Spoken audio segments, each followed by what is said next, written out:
Doctor says it's the end, but a poor girl touches the nose of a rich man in a coma, and something astonishing happens. While the specialists signed the final verdict, she simply reached out her hand with affection. His vital signs began to change, but no one wanted to believe it.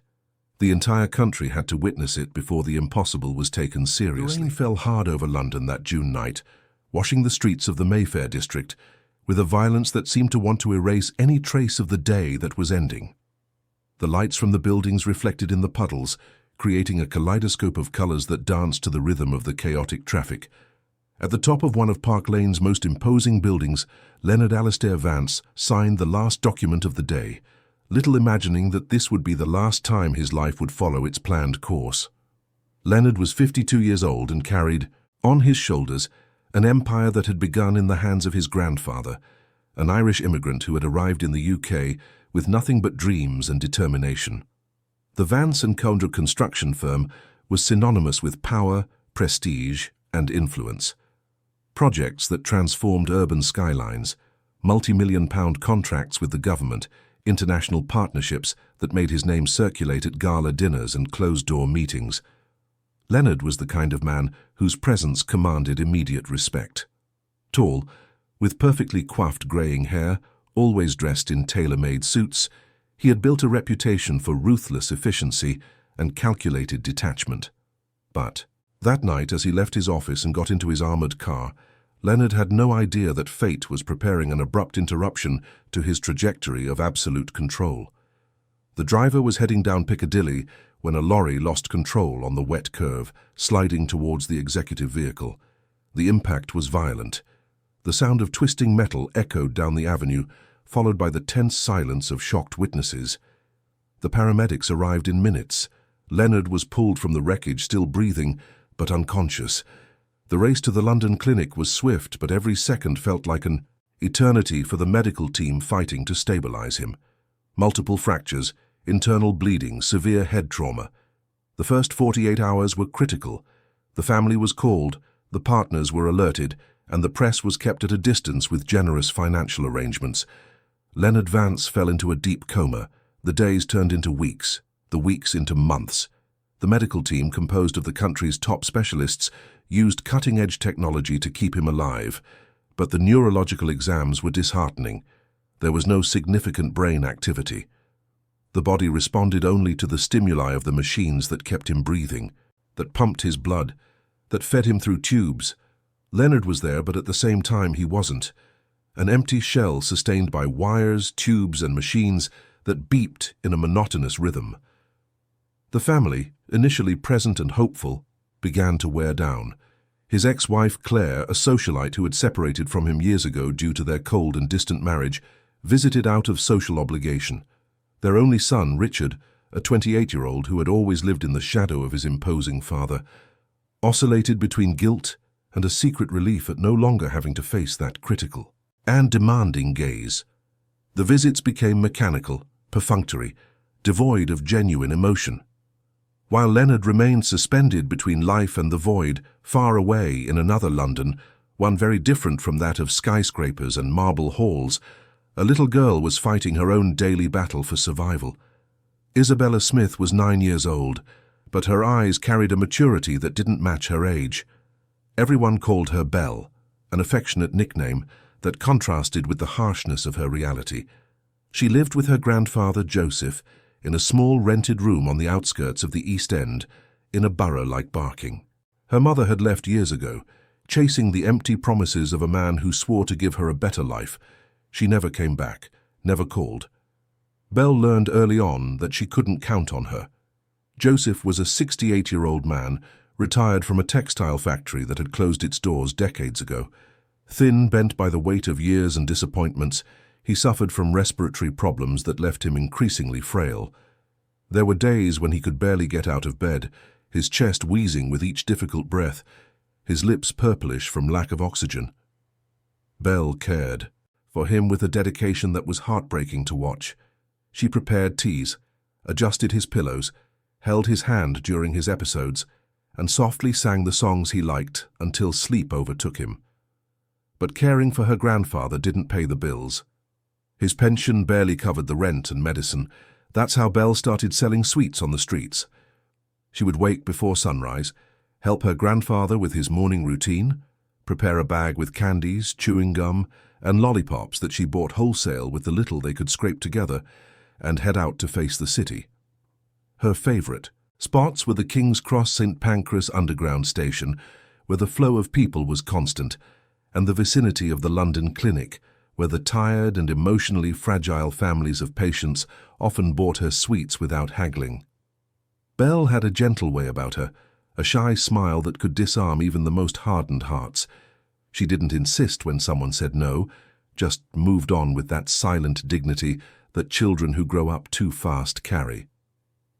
It was on a late September afternoon, after hours of selling with little success, that Belle felt that familiar and uncomfortable urge. She desperately needed to use the toilet, but the surrounding establishments wouldn't let her in. A dirty, barefoot girl in mended clothes was always viewed with suspicion. Security guards would shoo her away before she could even ask for anything. That's when she saw the hospital's side entrance. It wasn't the main guarded and busy entrance, but a service door that was slightly ajar. Belle looked around, making sure no one was paying attention, and slipped inside. The corridor was cold, lit by fluorescent lights that hummed softly. She followed the signs, desperately looking for a toilet, turning left, then right, up a flight of stairs, down another. She was lost. The hospital was a labyrinth of identical corridors, numbered doors, the sounds of machines, and muffled voices coming from closed rooms. Belle began to panic. What if they caught her? What if they called the police? She needed to get out of there, needed to get back home to her grandfather, who was waiting for her. It was then, in her desperate search, that she opened a door that seemed different from the others. There was no warning sign, just the number 312. The room was in semi-darkness, lit only by the soft glow of monitors blinking in green and blue. And there in the center, on a hospital bed surrounded by equipment, lay a man. Belle froze in the doorway. The man was motionless, so still that for a moment she thought he wasn't breathing. But then she saw the gentle rise and fall of his chest, synchronized with the rhythmic sound of an artificial respirator. Tubes came out of his mouth, his arms. Wires connected his body to machines that recorded every beat, every forced breath. The girl should have left. She should have closed the door and continued looking for the toilet. But something held her there. Perhaps it was the loneliness that emanated from that room. Perhaps it was the fact that this man, so different from her grandfather in appearance, but so similar in fragility, was there alone with no one holding his hand. Belle entered the room, closing the door softly behind her. She approached the bed with slow steps, as if afraid of waking him. She observed the pale face, the closed eyes, the lips parted around the tube. He looked tired, even in sleep. He looked sad. Without knowing exactly why, Belle reached out and gently touched the man's nose. It was a gesture she made with her grandfather when he was sleeping, and she wanted to check if he was okay. A soft, affectionate touch that said, "I'm here. You're not alone." And then, something unexpected happened. One of the monitors emitted a different sound. The pattern of the heartbeat, which had been maintaining a constant mechanical rhythm, changed. Just for a few seconds, but it changed. Belle's eyes widened in fear and she took a step back. What had she done? She glanced at the door, ready to flee, but the sound returned to normal. The man remained motionless. Maybe it had been a coincidence, maybe the machines had glitched for a moment. Belle didn't know, but her heart was pounding in her chest. She looked one more time at the man in the bed, muttered a soft apology and ran out of the room, finally finding a toilet in the next corridor. When she returned home that night, Belle didn't tell her grandfather what had happened. She helped him with dinner, gave him his medicine, made his bed and sat by his side until he fell asleep. But her mind kept returning to that silent room, to that lonely man, to that brief moment when the machines had reacted to her touch. In the following days, Belle returned to the hospital. Not to sell sweets this time, but to find that room again. She learned the nurses' shift change times, the moments when the corridors were emptier, the less guarded routes. With the natural cunning of someone who had always had to fend for herself, she managed to get in unnoticed, and every time she went to room 312. Leonard was still there, in the same state, sustained by the same machines. But Belle began to do something that no one else did. She talked to him. She told him about her day, about the people she met on the street, about her grandfather and his old stories. She softly sang the songs Joseph had taught her. She held his hand even though that hand remained limp, and the machines began to react. They weren't dramatic changes. They weren't instant miracles. But there was something there. The heartbeat pattern would alter when she spoke. His breathing, though still controlled by the machine, seemed to take on a slightly different rhythm. On one occasion, Belle swore she saw a tear slide from the corner of his eye when she sang a particularly sad song. It was Paula, a night shift nurse, who noticed the girl's presence. Instead of immediately chasing her out, Paula watched from the ajar door. She saw how Belle treated the patient with a tenderness that his own family no longer showed. She saw the small reactions on the monitors. And something inside her, a professional intuition or perhaps just a human one, made her record everything in a detailed report. When Paula presented her observations to the medical team at the next morning's meeting, the reaction was skepticism. Dr. Edward Campbell, a renowned neurologist and head of the intensive care unit, dismissed it all as coincidence or noise from the machines. There was no scientific basis for it, he argued firmly. The idea that a child, through simple touch and conversation, could stimulate a patient in a deep coma with no significant neurological activity was absurd. But Dr. Marion Fletcher, a younger doctor specializing in neuroscience, was intrigued. She knew of studies on sensory stimulation, on the role of emotional connection in cases of patients with minimal consciousness. She asked for permission to investigate further, to systematically monitor Leonard's reactions during the girl's visits. And so, without Belle knowing, her presence in room 312 became an object of scientific observation. Cameras were discreetly positioned. The monitors were adjusted to record the slightest variations. Each of the girl's visits was documented with surgical precision. The results began to accumulate. Whenever Belle was present, there was a measurable increase in Leonard's brain activity. It wasn't much, but it was consistent. The heart rate showed emotional variability. Blood pressure fluctuated in response to the auditory stimuli she provided. There were tears, involuntary muscle movements, responses that couldn't be explained away as mere spasms. Dr. Fletcher presented the data at a new meeting, this time including graphs, statistical analyses, and comparisons with periods when Belle was not present. The evidence was too solid to be completely ignored. Dr. Edward Campbell, however, was not convinced. His concerns were not just scientific. There were ethical, legal, and institutional issues. The girl had no authorization to be there. She was a minor, unaccompanied, without adult supervision. If something went wrong, if the patient's condition worsened during one of these visits, the hospital could be held liable.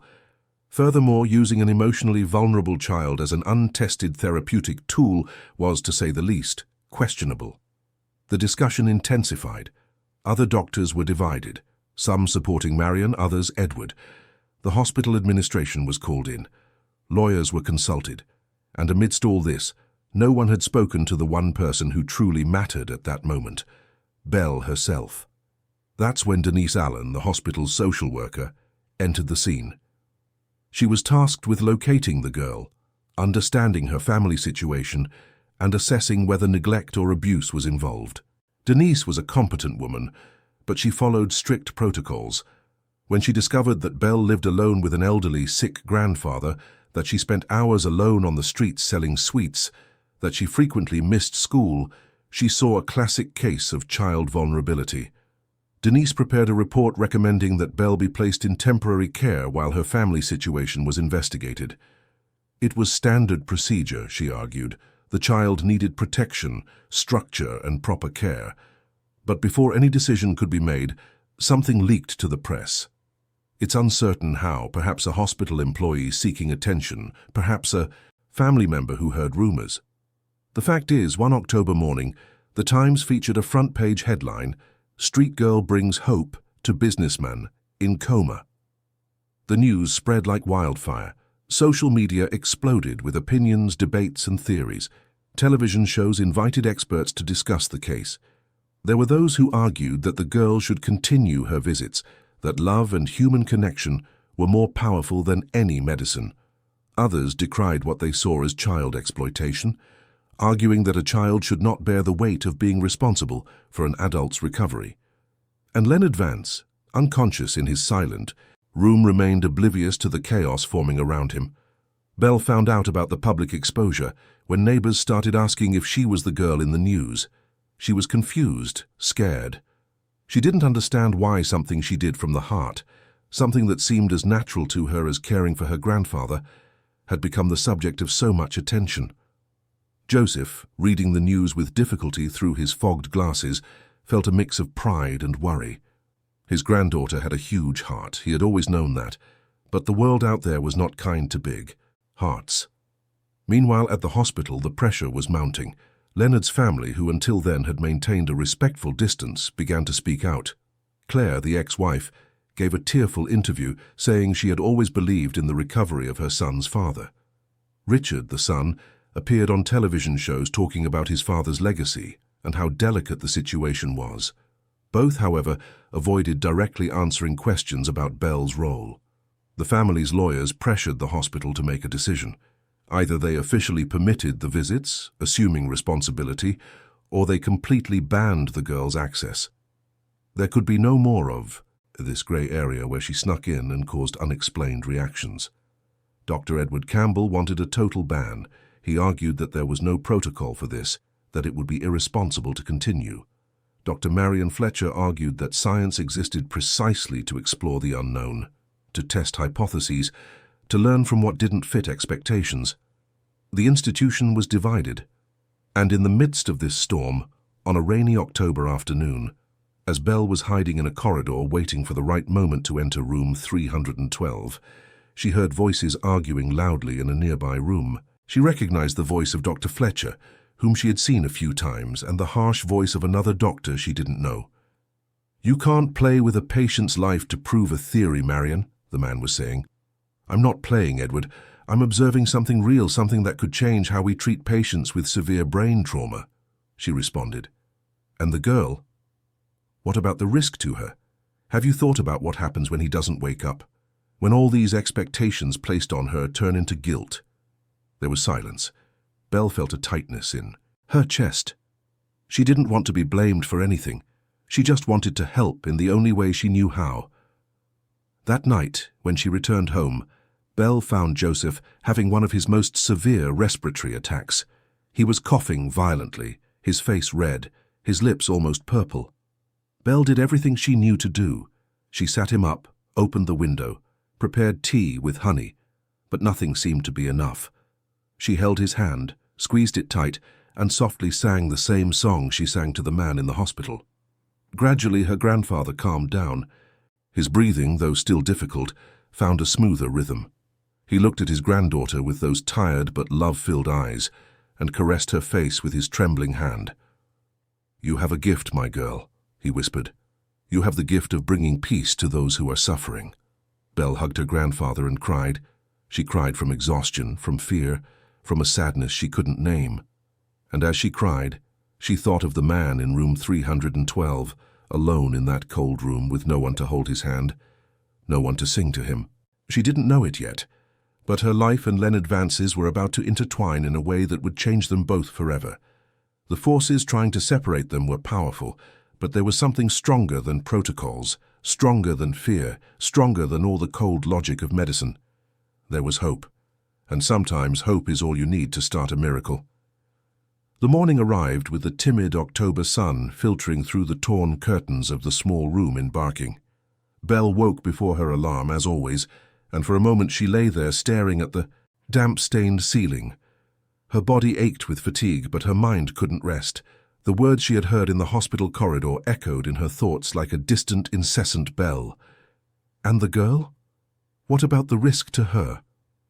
She got up slowly, put on the same worn and mended clothes from the day before, and went to the mattress where Joseph slept. Her grandfather's breathing was labored even in his sleep, a harsh sound, like crumpled paper. Belle gently touched his forehead to check for a fever. It was warm, warmer than it should be. She sighed. Another day. He wouldn't be able to leave his bed. She prepared breakfast with what little they had, stale bread dipped in weak, milky coffee. She set aside her grandfather's portion on a cracked plastic plate and left it beside his bed, along with his medicine and a glass of water. Before leaving, she kissed his wrinkled forehead. "I'll be back soon, Grandpa. Get some rest," she whispered. Outside, the city was already bustling.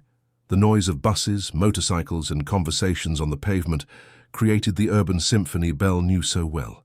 She picked up her bag of sweets, smaller than usual, because they hadn't had enough money to buy more, and started walking towards the tube. But her feet, almost of their own accord, led her in another direction. Towards the hospital. She couldn't go there now. She knew that. With all the commotion, with the newspapers talking about her, with the doctors arguing, it would be crazy to try to get in. But still, Belle found herself standing across the street, looking at the large white building, at the windows that hid so many stories, so much pain, so much hope. Is he okay? She thought. Does he miss me? That's when she felt a hand land gently on her shoulder. Belle jumped and turned quickly, ready to run, but it was just a woman, tall, with her hair in a bun, wearing thin-rimmed glasses. She looked serious, but not threatening. "You're Isabella, aren't you?" the woman asked in a calm voice. Belle didn't answer.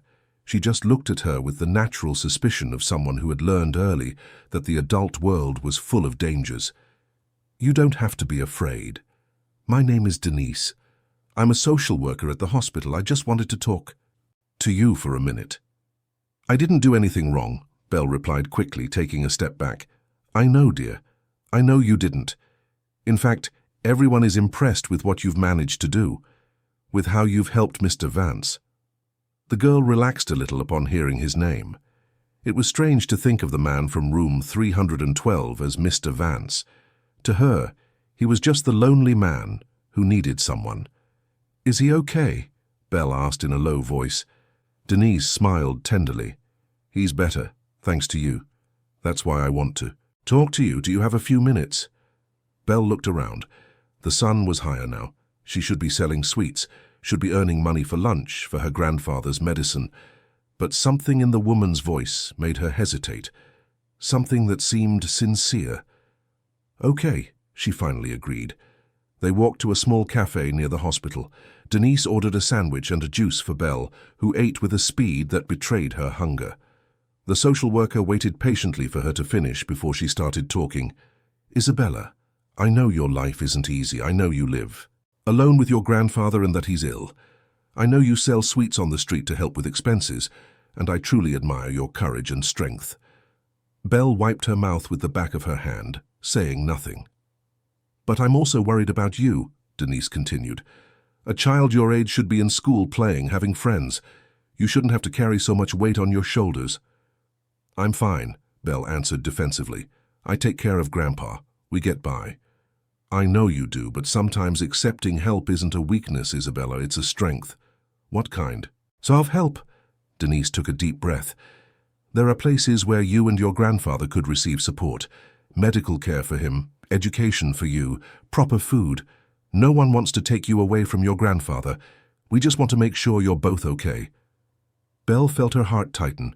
She had heard stories of children who were taken to care homes and never saw their families again. "No," she said firmly. "We don't need anything. We're fine." Before Denise could reply, her phone rang. The social worker answered, her face growing more serious as the conversation progressed. When she hung up, she looked at Belle with an expression that mixed concern and urgency. "Isabella, I have to go back to the hospital now, but we'll talk again, okay?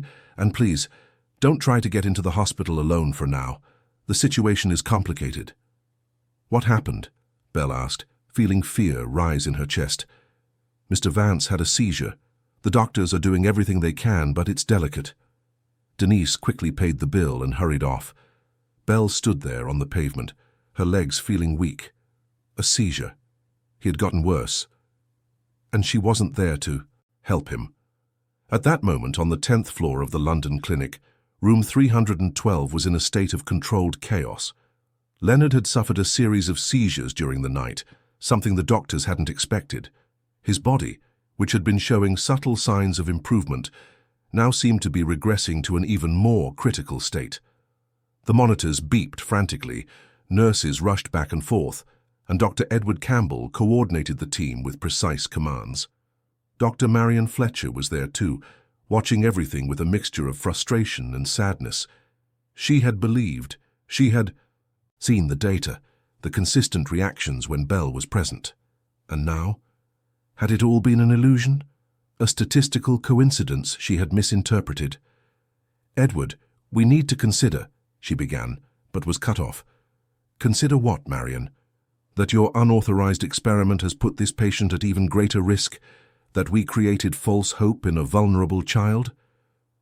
His words were harsh, but Marion knew they came more from frustration than malice. Edward was a good doctor, committed to his patients. He just believed in different methods. But we also can't ignore that the seizures started precisely when the girl's visits were stopped, she argued. What if there's a connection? What if the absence of the emotional stimulus she provided is causing an adverse response? That's speculation without a scientific basis. Then let's test it. Let's bring the girl back with all the safety protocols in place and observe his reactions. Edward was about to reply, but at that moment Claire entered the room. Leonard's ex-wife was visibly distraught, her eyes swollen from crying, her makeup smudged. Behind her was Richard, their son, who looked more lost than sad. "What's happening to him?" Claire asked with a trembling voice. "He's had a series of seizures, Mrs. Vance," Dr. Campbell explained with the professional patience he had perfected over the years. "We're doing everything in our power to stabilize him. And that girl? Where is that girl who was helping him?" The question took everyone by surprise. It was the first time Claire had shown genuine interest in Belle. "The situation with the minor is being evaluated by our social worker," Edward replied cautiously. "There are ethical and legal issues that need to be resolved before we can allow her to continue her visits." "Ethical issues," Claire repeated, her voice gaining strength. "My ex-husband is dying, and you're worried about ethical issues? Bring the girl, now." "Ma'am, it's not that simple." "Then make it simple," Richard interrupted, speaking for the first time. "My mother is right. If that girl can help my father, why are we stopping her?" Dr. Fletcher saw an opportunity. With the family pressing and Leonard's condition worsening, perhaps they could get authorization for another attempt. "I'll find Denise," she said, quickly leaving the room. Meanwhile, Belle had returned home. She found Joseph awake, sitting on the edge of the bed, trying to reach his medicine on, his own but lacking the strength in his hands. She rushed to help him. "Grandpa, you shouldn't get up by yourself," she scolded him gently. "I didn't want to worry you, my child. I know you have so much to worry about already." "Taking care of you isn't a worry, it's love." Joseph smiled, that toothless grin that still had the power to light up the room. "You're a special girl, Belle. Very special." She helped him take his medicine, made him some tea, and told him about her meeting with Denise, but she omitted the part about Leonard getting worse. She didn't want to worry her grandfather, but as they talked, her mind was far away in room 312, with that man she barely knew, but who had somehow touched her heart. The public phone on the corner rang. Belle found it strange. That phone hardly ever rang. On impulse, she ran out and answered it. "Hello? Isabella?" It was Denise's voice. "I got your number from a neighbor. I need you to come to the hospital. It's urgent." "What happened? Is it Mr. Vance?" "Yes. He's taken a turn for the worse. And the family. Air's asking for you. Dr. Fletcher, too. They think your presence might help him." Belle's heart raced. "But what if I can't help? What if he gets worse?" "Isabella, listen. No one is going to blame you for anything. But you were the only person who managed to reach him when all of us failed. Please come." Belle looked back at the room where her grandfather was waiting. She couldn't leave him alone for long, but she also couldn't ignore this request. "I'll come, but I need someone to stay with my grandfather." "I've already arranged that," A nurse is on her way to your home. I'm sending a car to pick you up. 5 minutes. And so, with her heart beating erratically, Belle found herself entering the hospital again. But this time, not through the service doors, not in secret. This time, she came through the front entrance, accompanied by Denise, watched by the curious gazes of staff and visitors who recognized the girl from the newspapers. The lift ascended slowly to the 10th floor. Every second felt like an eternity. When the doors opened, Dr. Fletcher was waiting. "Isabella, thank you for coming," she said, kneeling to be at the girl's eye level. "I know you must be scared, but you made a special connection with Mr. Vance, and now we need you." "What if I can't do anything?" "Then at least we will have tried. And that's a lot." They walked down the corridor to room 312. The door was ajar. Belle could hear the rapid beeps of the monitors, the sound of the respirator working in a forced rhythm. She took a deep breath and went in. The room was full of people, doctors, nurses, and 2 people Belle didn't know but assumed were family. They all turned to look at her. For a moment she felt like running, but then her gaze found Leonard on the bed, paler than ever, his body tense even while unconscious, and something inside her calmed. She approached the bed slowly, ignoring everyone else. She reached out her hand and gently touched his face. "Hi, Mr. Vance," she whispered. "It's me, Belle. I'm sorry I didn't come sooner, but I'm here now, and I won't leave you alone." At first, nothing happened. The monitors continued their frantic, irregular rhythm. Leonard remained motionless. Belle felt desperation growing. But then she remembered her grandfather's words, "You have the gift of bringing peace to those who are suffering." She began to sing. It was an old song, one Joseph used to sing to her when she was little and had nightmares, a simple melody about stars watching over children at night. Her voice was soft, trembling with emotion, but it carried something that medicine couldn't measure. It carried love. Slowly, imperceptibly at first, something began to change. The rhythm of the heart monitor slowed, not by much but enough for everyone in the room to notice. Leonard's breathing, though still, assisted by the machine, became less labored. The tense muscles in his face began to relax. Dr. Fletcher watched, tears in her eyes. Dr. Campbell, though still skeptical, couldn't deny what he was seeing. Claire covered her mouth with her hands, overcome with emotion. Richard just watched in silence, trying to process what he was witnessing. Belle continued to sing, holding Leonard's hand, touching his face, talking to him between songs. She told him about her day, about her grandfather, about how worried she had been about him, and Leonard responded, not with words, but with signs. A tear rolled down his face. His fingers twitched slightly as if trying to squeeze her hand back. "Keep going, Isabella," Dr. Fletcher encouraged. "It's working." And so Belle stayed there for hours, singing, talking, simply being present, doing what no one else had done, offering not just sensory stimulation, but genuine human connection, love without expectations, presence without judgment. As the sun began to set and the orange light of dusk filled the room, Leonard was stable. Not cured, not miraculously awake, but visibly better. The neurological exams that were performed showed an increase in brain activity. Small, but measurable. Real. Dr. Campbell approached Belle, who was tired but refused to leave. "You did something extraordinary today, young lady," he said, with a humility that surprised even himself. "And I apologize for ever doubting." Belle looked at him with her large, serious eyes. "You were just trying to protect him, I understand," Marion smiled. "Isabella, we'd like to make your visits official, with all the necessary supervision, with psychological support for you, but on a regular basis. Would you be willing?" Before Belle could answer, Claire approached. The elegant woman, so different from the street girl, knelt in front of Belle and took her hands. "Thank you," she said, her voice thick with emotion. "Thank you for not giving up on him when the rest of us already had." Belle didn't know what to say. She just nodded. "And your grandfather?" Denise asked. "How can we arrange this so that he also receives the care he needs?" It was then that Richard spoke. "My father has the best health insurance, the best doctors. If this girl is helping him, the least we can do is repay her by taking care of the one she loves. I'll arrange for full treatment for her." "Grandfather." Belle's eyes widened. "You don't have to, sir. We get by." "It's not about having to," Richard replied with a sad smile. "It's about gratitude, and about doing the right thing." That night, when Belle returned home in a car sent by the hospital, she found Joseph being examined by a doctor Richard had sent. Her grandfather was confused but grateful, and when Belle told him everything that had happened, he hugged her tightly and cried. "I always knew you were special, my girl. Always knew." Belle fell asleep that night, exhausted but at peace. She didn't know what the future would bring.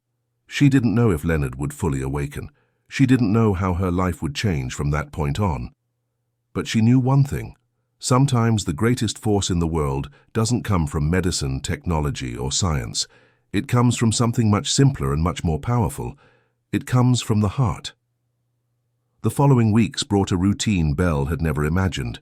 Every afternoon a car would pick her up in Barking and take her to the London clinic. Joseph, now under proper medical care, had improved significantly.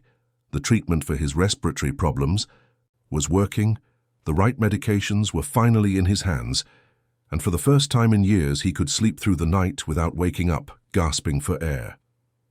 Belle continued to visit Leonard in room 312, but now it was official. There was a protocol.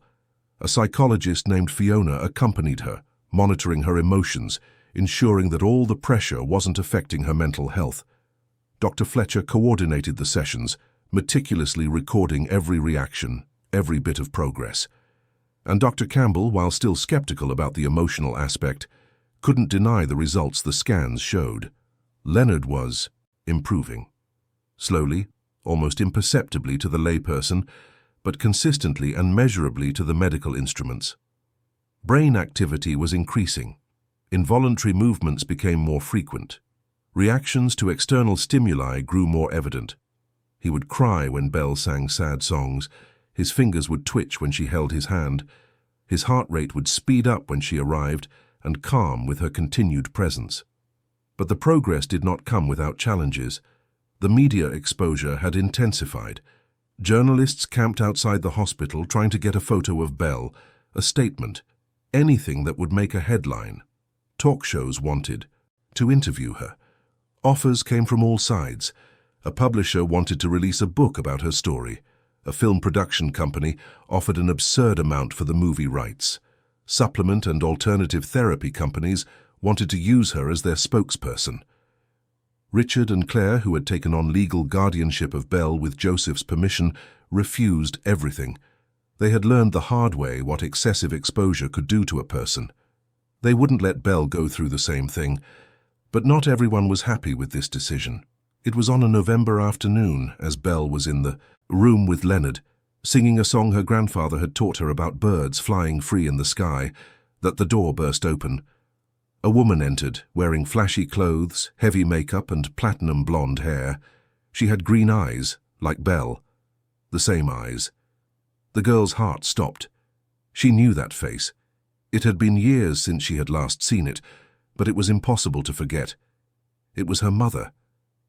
"Isabella," the woman said, in a voice that tried to sound sweet, but came out artificial. "My daughter, I've finally found you." Belle was paralyzed. She couldn't speak, couldn't move. Fiona, the psychologist, who was in the corner of the room, immediately stepped between the woman and the girl. "Excuse me, but who are you?" Fiona asked firmly. "I'm her mother, her real mother, and I've come to get my daughter." "You can't be in here. These are controlled therapeutic sessions." "Therapeutic?" The woman laughed with disdain. "You're using my daughter as a guinea pig and you call it therapy? Read the papers. I know exactly what's going on here. And I also know how much money is involved." Belle finally found her voice.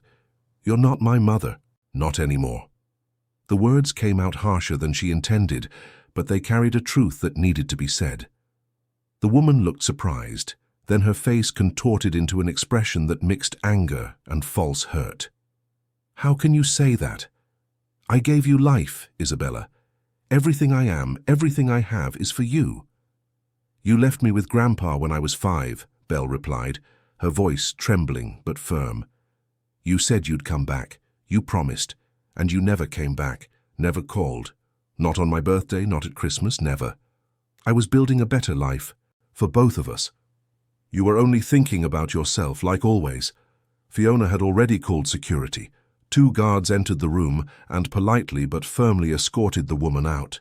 She screamed, made a scene, threatened to sue everyone. But she was taken away. Belle collapsed in tears. Fiona hugged her, letting her cry out everything she needed to, and as she cried, Belle felt a pressure on her hand. She looked down and saw Leonard's fingers squeezing hers. It wasn't an involuntary movement, it was intentional, it was consolation. "He's trying to comfort you," Fiona whispered, amazed. "Isabella, he's reacting to your emotion." Dr. Fletcher rushed into the room, having been alerted to the incident. She found Belle crying but holding Leonard's hand, which maintained that gentle but steady pressure. "What happened here is extraordinary," Marion said after Belle had calmed down. "Leonard didn't just react to your stimulus, he demonstrated empathy, emotional awareness. This indicates there's far more brain activity than the scans can capture." In the following days, Belle's mother tried various legal approaches to gain custody of the girl. She hired a lawyer, claimed she was being prevented from seeing her daughter, that the girl was being exploited. The newspapers were divided. Some defended the biological mother's right.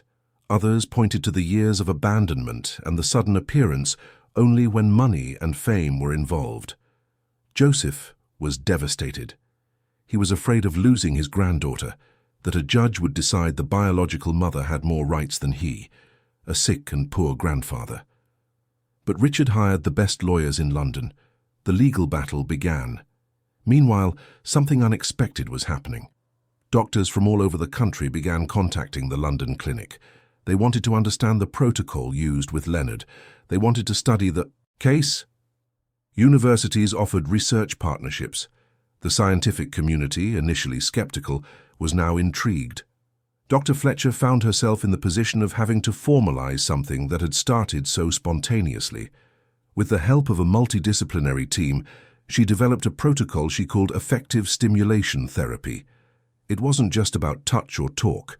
It was about creating genuine emotional bonds with patients in altered states of consciousness, using personalized stimuli based on the patient's life history. The problem was that the case of Leonard and Belle was unique. The connection between them had arisen naturally, without planning. How could you replicate something so organic? It was Dr. Campbell who suggested something that surprised everyone. What if we train family members? What if we teach emotional communication techniques to people who already have bonds with the patients? The idea was revolutionary. Instead of distancing families from the therapeutic process, integrate them actively and structurally. Use the love that already existed, but direct it more effectively. Marion loved the proposal. "Edward, you may be more traditional, but when you embrace an idea, you go all in." He smiled shyly. "Let's just say a 9-year-old girl taught me that sometimes we need to step out of our comfort zone." Meanwhile, the legal battle continued. Belle's mother, whose name was Vanessa, didn't give up. She appeared on television shows, crying, saying she only wanted what was best for her daughter, that she was being prevented from fulfilling her role as a mother, that rich and powerful men were trying to buy her daughter. Public opinion began to split more sharply. Mothers' rights groups supported Vanessa. Child protection organizations argued that Belle should stay with the person who had actually cared for her. The case became a national debate. Belle tried to stay away from it all. She continued her visits with Leonard, who was progressing more and more. He could already make more coordinated movements. His eyes, which had remained closed for months, began to move under his eyelids, as if he were dreaming. Once, when Belle sang a particularly cheerful song, his lips curved slightly. It was the faintest hint of a smile, so small it could have been missed, but Belle saw it, and her heart leaped. "You're coming back, Mr. Vance," she whispered. "I know you are." It was on a December morning, with the city of London already decorated for Christmas, that everything changed. Belle was in the room as usual, talking to Leonard about how her grandfather was doing better, about how she had learned a new song at the school she was finally able to attend again, when she felt his hand squeeze hers with more force than ever before. She looked at his face and saw something that made her hold her breath. His eyes were opening. Slowly, with difficulty, the eyelids lifted to reveal brown eyes that were confused, lost, but definitely conscious. "Dr. Fletcher!" Belle shouted. "Doctor, he's waking up!" The medical team rushed into the room. Dr. Campbell followed close behind. They all watched in amazement as Leonard struggled to keep his eyes open, to focus on his surroundings. His mouth moved, trying to form words around the respirator tube. "We need to remove the endotracheal tube," Edward said quickly. "Prep the team for extubation." The procedure was quick but delicate. When the tube was finally removed, Leonard coughed, choked, his eyes watering. But then, for the first time in 5 months, he breathed on his own. The medical team watched every vital sign with maximum attention, ready to intervene at the slightest sign of trouble. But Leonard was stable. His eyes wandered around the room, trying to process where he was, what had happened, until they found Belle. The girl was there, tears streaming down her face, smiling that shy smile he had felt, even without being able to see. Leonard tried to speak, but his voice wouldn't work. Months of disuse had taken their toll on his vocal cords, but he moved his lips, and Belle, who had become an expert at reading his subtle movements, understood. "Thank you." That was all. One phrase, but it carried the weight of a second. Chance of a miracle achieved not through advanced technology or complex procedures, but through something much simpler and much more profound. The news spread quickly. Leonard Vance had woken up. The businessman whom medicine had written off as a lost cause was conscious, breathing on his own, coming back to life. The media went into a frenzy. The hospital had to increase security. Journalists from all over the world wanted to cover the story. But inside room 312, all that mattered was that moment. Leonard looked at Belle with a gratitude that couldn't be put into words. She held his hand, singing softly as she always had. And for the first time he could look her in the eyes as she sang. In the following days, Leonard underwent intensive evaluations. Physiotherapists worked to restore his mobility. Speech therapists helped him regain his speech. Neurologists conducted tests to assess for possible cognitive damage. The results were surprisingly positive. There was some memory loss, especially from the period just before the accident and during the coma. His motor coordination would require a lot of work, but his consciousness was intact, his personality preserved. And he remembered Belle, not visually, as his eyes had remained closed, but he remembered her voice, the songs, the stories. He remembered how that voice had been a beacon in the darkness, pulling him back when he was drowning in nothingness. When he finally regained his speech, though still weak and hoarse, Leonard asked to speak with Belle alone. Dr. Fletcher hesitated, but agreed. Fiona, the psychologist, would stand outside, watching through the glass. Leonard was sitting up in bed, still connected to a few monitors, but without the invasive tubes. He looked fragile, years older than he really was, but there was a light in his eyes that hadn't existed before the accident. "Belle," he began, each word requiring effort. "I don't know how to thank you. You brought me back. I just sang and talked, Mr. Vance. I didn't do anything special. You did everything. When I was there in that dark place, your voice was the only thing that could reach me. It was like a thread pulling me back." "You heard everything?" Leonard nodded slowly. "I heard. I couldn't always understand. It was all confusing, distant. But I knew someone was with me, that I wasn't alone, and that made all the difference." Belle smiled, wiping away tears with the back of her hand.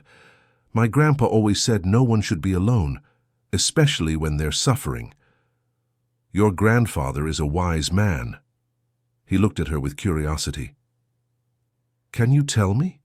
About you? About your life?" And so, on that December afternoon, as the city outside prepared for the holidays, Belle told her story to Leonard. She spoke of the mother who left, of the grandfather who raised her with love despite their poverty, of the days selling sweets on the street, of the fear of losing her grandfather, of how she had entered the hospital by chance and found him. Leonard listened in silence, and the more he heard, the more he realized something. This girl, with so little, had given him, who had so much, the one thing he needed most. She had given him back his humanity. She had shown him that true connection had nothing to do with money, power, or status. It had to do with genuine presence, with true care, with selfless love. When she finished her story, he was silent for a long moment. Then he said something that surprised even himself. "Belle, I spent my entire life building an empire, acquiring things, making money, commanding people. And I succeeded. I have everything I ever dreamed of. But when I was in that coma, none of those things mattered. None of them could reach me. The only thing that saved me was a 9-year-old girl with a heart bigger than the world." He paused, trying to organize his still confused thoughts. "I want to change, Belle. I don't know how yet, but I want to use what I've learned. I want to help people like you and your grandfather. I want my second chance to mean something. You already have helped. You took care of my grandpa, you brought doctors, medicine. He's well now because of you. That's the bare minimum. That's just gratitude. I'm talking about something bigger, about creating something that changes the way we treat people, the way we care for one another." Belle didn't fully understand what he meant, but she saw the sincerity in his eyes, and she knew that something had changed in that man. Something deep and true. Outside the room, Dr. Fletcher and Dr. Campbell watched the conversation through the glass. They couldn't hear the words, but they saw the connection, the emotion, the transformation happening before their eyes. "She saved him," Marion said, her voice thick with emotion. "Not just medically. She truly saved him." Edward nodded. "And I think he saved her too, from a life no child should have to live."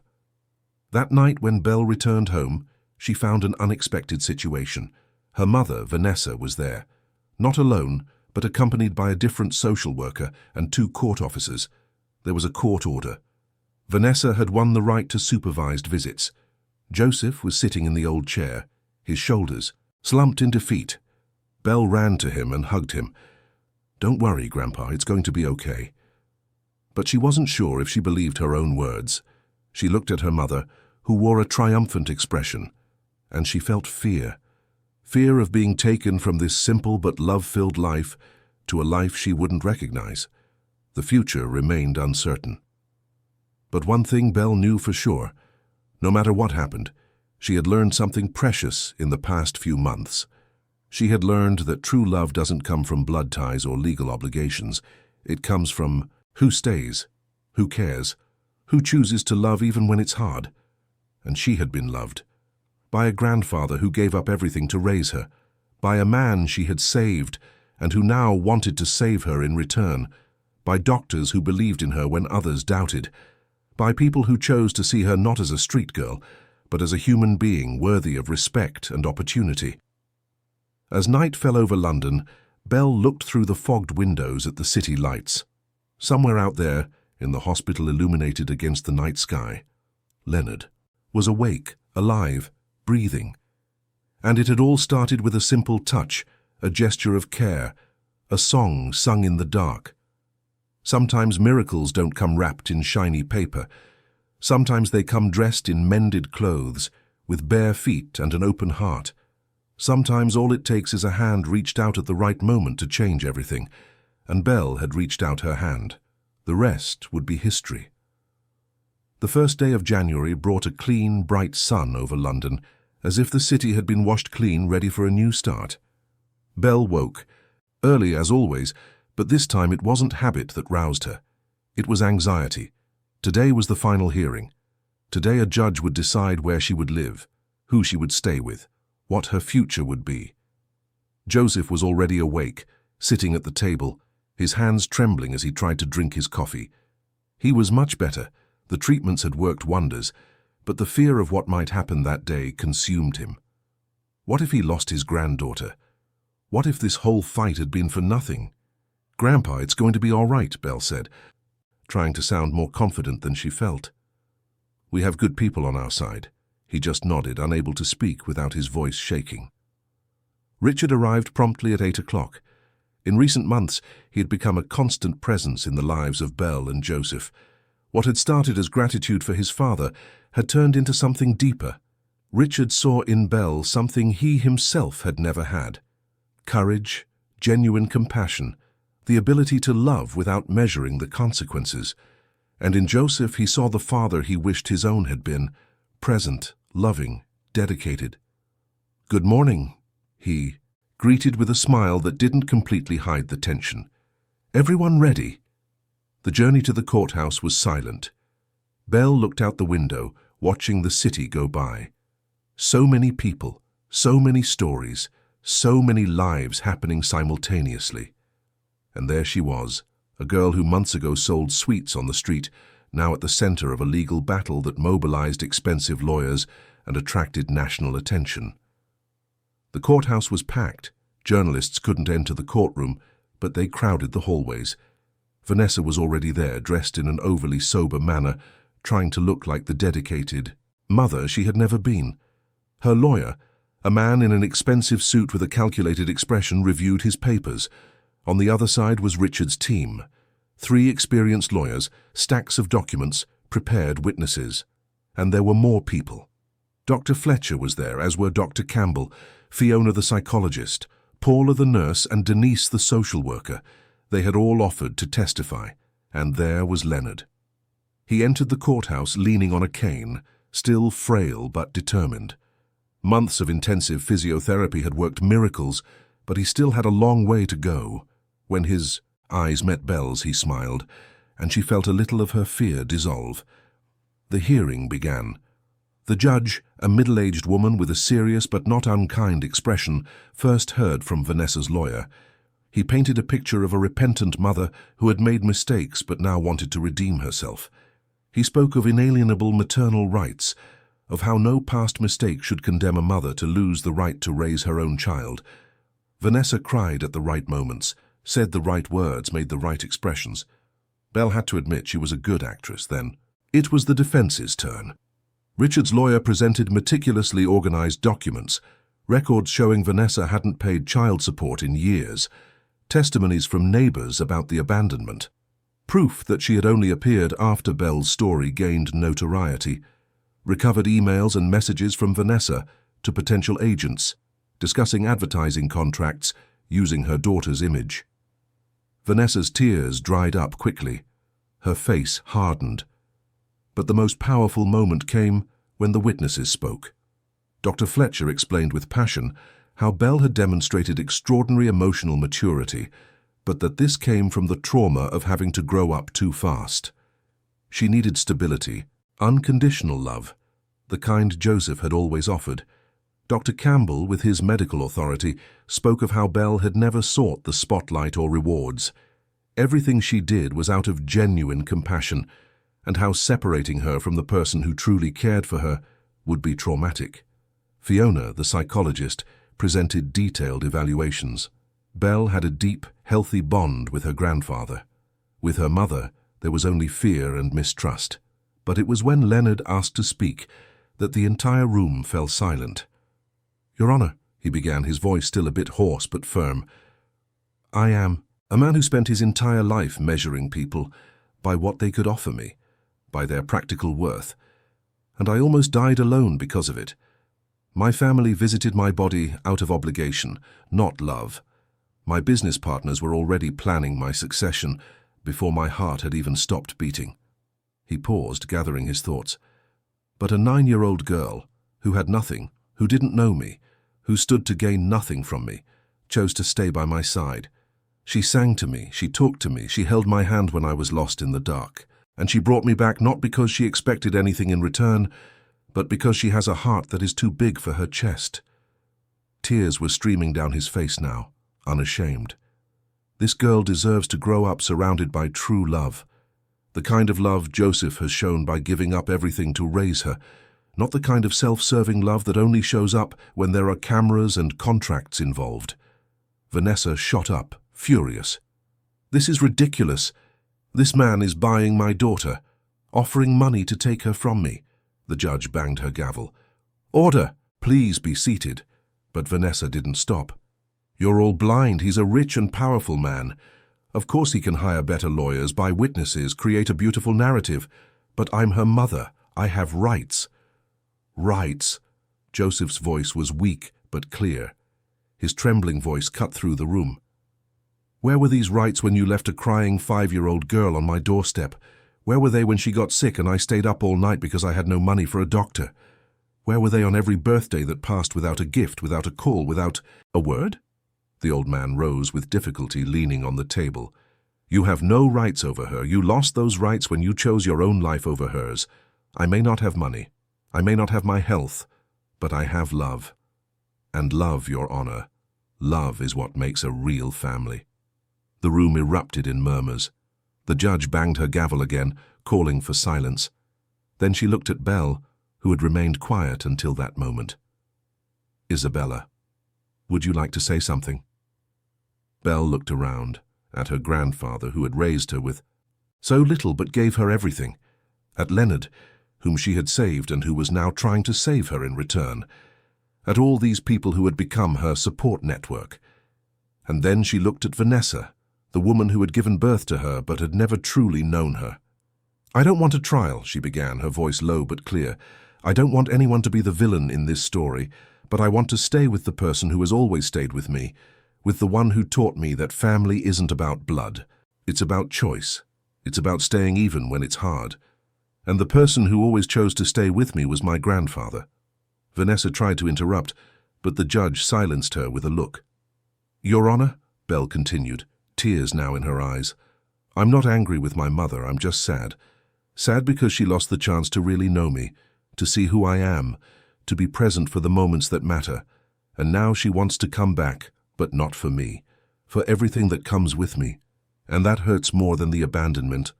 The judge made notes in silence. Then she looked at Vanessa. Miss Smith, do you have anything to say that isn't about legal rights? Something about your daughter, about who she is, what she likes, what she dreams of, any memory you have of her? Vanessa opened her mouth, but no words came out. She didn't know her own daughter. And in that moment, everyone in the room realized it. The judge retired to deliberate. The minutes of waiting felt like hours. Belle held her grandfather's hand on one side and Leonard's on the other. 3 generations, 3 different stories united by something stronger than blood. When the judge returned, her face was serious, but there was something soft in her eyes. After hearing all testimonies and reviewing the evidence, my decision is as follows. Full custody of Isabella Smith will remain with her grandfather, Joseph Smith. The biological mother will be granted supervised visitation rights only if the minor wishes it, and only after psychological counseling for both parties. Vanessa let out a cry of frustration and outrage, but was restrained by her lawyer. The room broke into murmurs and discreet applause. Furthermore, the judge continued, I order the establishment of a trust fund to ensure the minor's well-being and education, with administration supervised by a competent body, to guarantee she has every opportunity she deserves without being commercially exploited. Belle hugged Joseph, who was crying uncontrollably. She hugged Leonard, who was smiling with tear-filled eyes. She hugged every person who had fought for her, who had believed in her, who had chosen to be on her side. Vanessa left the courthouse without a backward glance, and Belle felt not anger or sadness, but just a quiet peace. She was where she was supposed to be, with who she was supposed to be with. The following months brought profound changes for everyone involved. Leonard, now recovered enough to resume some activities, made a decision that shocked the corporate world. He resigned as CEO of Vance & Co., passing the leadership to Richard, and announced the creation of something entirely new. The Leonard Vance Institute for Humanized Care was born with a clear mission: to research and implement therapeutic methods based on genuine emotional connection, respectful touch, and effective communication for patients in altered states of consciousness. It wouldn't be a business, it would be a non-profit institution, dedicated exclusively to helping people. Leonard invested a significant portion of his personal fortune in the project. He bought a piece of land in South London and built a state-of-the-art research and treatment centre. But it wasn't a cold, impersonal hospital.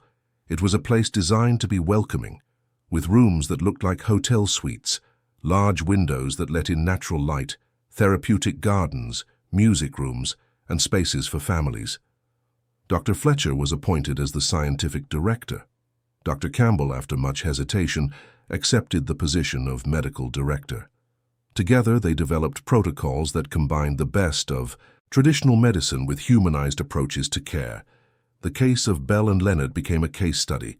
Scientific articles were published in international journals, but the Institute didn't just document.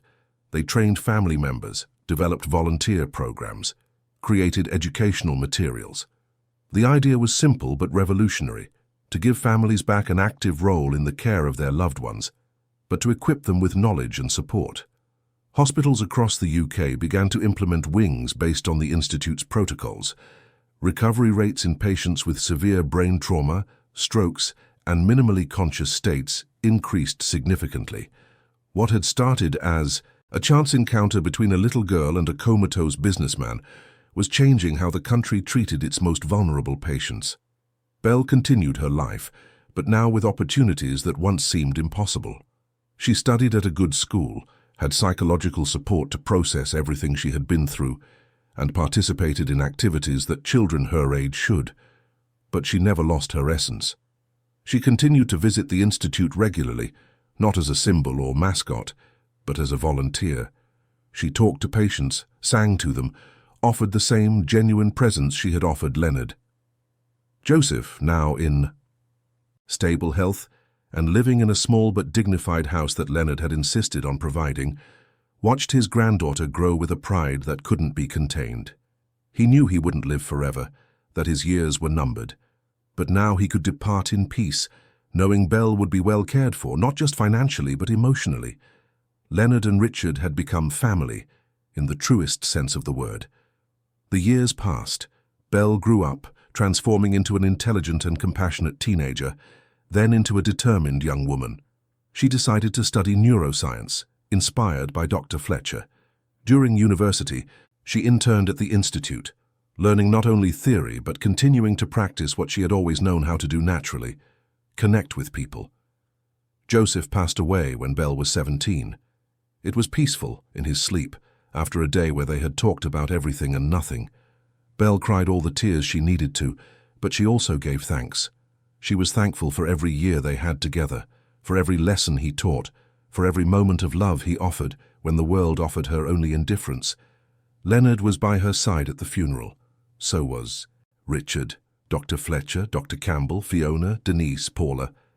The entire family that had formed in unexpected ways was there, supporting her through her grief. And when Belle graduated from university with honors, it was Leonard in the audience, giving her a standing ovation. When she defended her master's thesis on effective stimulation in brain trauma patients, he was the one who cried with pride. And when she published her first scientific paper, citing that distant September when a lost little girl touched the nose of a man in a coma, he was the one who framed the article and hung it in his office. The Institute grew. It expanded to other states, then to other countries. Hospitals in Europe, Asia, and the Americas adopted its protocols. The WHO officially recognized the importance of effective stimulation in critical care patients. What had started as something inexplicable, almost magical, now had a solid scientific basis, double-blind studies, and meta-analyses published in top journals. But Belle never lost sight of what truly mattered. It wasn't the articles, the awards, the international recognition. It was every patient who opened their eyes after months in the dark. It was every family that got their loved one back. It was every tear of gratitude, every emotional embrace, every life that returned from the brink. Leonard, now a man in his 70s, remained active at the Institute, but in a more contemplative way. He enjoyed walking through the gardens, talking to patients when they woke up, listening to their stories. He had become a mentor to young doctors, teaching them not techniques, but something more important: how not to lose their humanity amidst technology, how to see the person beyond the patient. One day, 20 years after that fateful September, Belle and Leonard were sitting in the Institute's garden, watching the orange sunset over London. She was now 29, Dr. Isabella Smith, a respected researcher and international speaker. He was 72, retired in practice, but not in spirit. "Do you have any regrets?" he asked suddenly. "About everything that happened? The way your life changed?" Belle thought for a moment. "I regret not having more time with my grandfather. I regret that we had to go through so much hardship. But regretting walking into that room, touching your nose that day, never. You saved my life, Belle, and you saved mine, in different ways, but you did. You gave me opportunities. You protected me. You were family when I needed it." "We saved each other," he corrected with a smile. "And in the process, we helped save so many others." They sat in silence for a moment, just watching the city that had brought them together, that had witnessed their journey. "You know what I've learned?" Belle said finally. "That science is incredible, medicine is fundamental, but in the end, what truly heals people isn't in the machines or the drugs. It's here." She touched her own chest. "It's in the heart, in the will to stay. In the choice to love even when it's hard." Leonard nodded. "Your grandfather knew that. I tried to build an empire to prove my worth. He built an extraordinary granddaughter just by offering love. I think I know who was more successful." They both laughed, the light laughter of people who have weathered storms and come out on the other side stronger, wiser, more human. The Institute would continue its work. More lives would be saved. More families would be reunited. More research would be published. But the essence of it all, the beating heart behind every protocol, every method, every success would always be that simple moment. A little girl touching the nose of a sleeping man, a gesture of pure care, without expectations, without ulterior motives, just humanity in its truest form. And London would keep spinning, with its millions of stories happening simultaneously, its joys and sorrows, its connections and separations. But somewhere, in a quiet garden, two people who should never have met, who came from completely different worlds, proved that sometimes fate writes more beautiful stories than any screenwriter could imagine. Because in the end, no matter how many sophisticated machines we have, how much technology we develop, how advanced our science becomes, nothing can replace the human touch. Nothing surpasses the power of someone who chooses to stay, who chooses to care, who chooses to love. That was the lesson Belle and Leonard had learned together, and it was the lesson they passed on every day to every person who walked through the doors of the Institute. A simple but profound lesson. Love heals, presence matters, and sometimes a miracle doesn't need a scientific explanation. It just needs an open heart and hands willing to hold other hands in the dark. End of story. Dear listeners, we hope the story of Belle and Leonard has touched your heart. If you were moved by this journey of love, resilience, and human connection, please leave a like, subscribe to the channel, and tell us in the comments what marked you the most in this story. Every day we bring intense stories like this one, which reveal the deepest side of the human soul and remind us that, even in the darkest moments, there is always hope when there is love. We'll see you in the next episode with more stories that will move and inspire you.